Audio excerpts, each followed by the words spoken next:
Une nouvelle méthode d'investigation du corps humain a été inventée, la miniaturisation. Grâce à elle, l'équipe de savants réunis autour du capitaine Nemo a déjà pu sauver une jeune femme.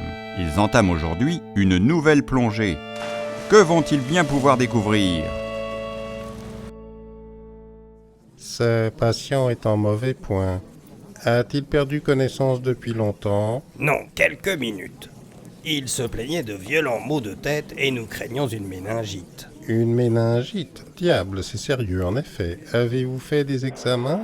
La Nautilus est en train de les faire. Nous aurons les résultats dans quelques instants.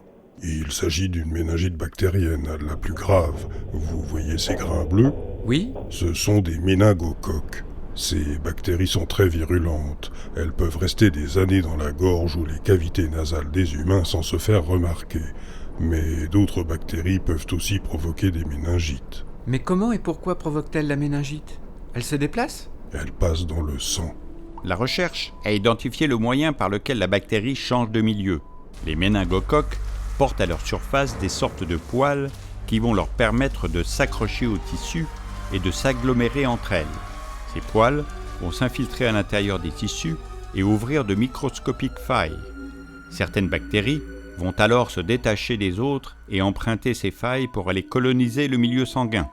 Et que se passe-t-il alors ? Une fois dans le sang, elles peuvent provoquer un choc septique, c'est-à-dire une très grave infection généralisée, ou bien gagner le cerveau et s'y multiplier en provoquant une méningite. Dans tous les cas, à moins d'un traitement immédiat par antibiotique, l'issue est mortelle. Quelle horreur ! Est-ce que le risque est grand ? En fait, il y a plusieurs sortes de méningites. Les méningites virales, qui ressemblent à des grippes, présentent peu de risques. Les symptômes disparaissent tout seuls en quelques semaines. Les méningites bactériennes sont plus rares mais sont beaucoup plus graves. Elles s'accompagnent généralement d'une raideur de la nuque, de fortes fièvres et d'un état mental anormal. Les symptômes peuvent varier selon l'âge du patient. En cas de doute, vu leur gravité, mieux vaut consulter un médecin d'urgence. Des vaccins existent pour les formes de la maladie présentes en Afrique, où elle fait des ravages. Mais ces vaccins sont chers.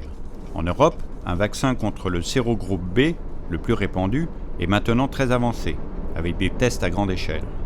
Après infection, seuls les antibiotiques sont efficaces, à condition qu'ils soient administrés à temps.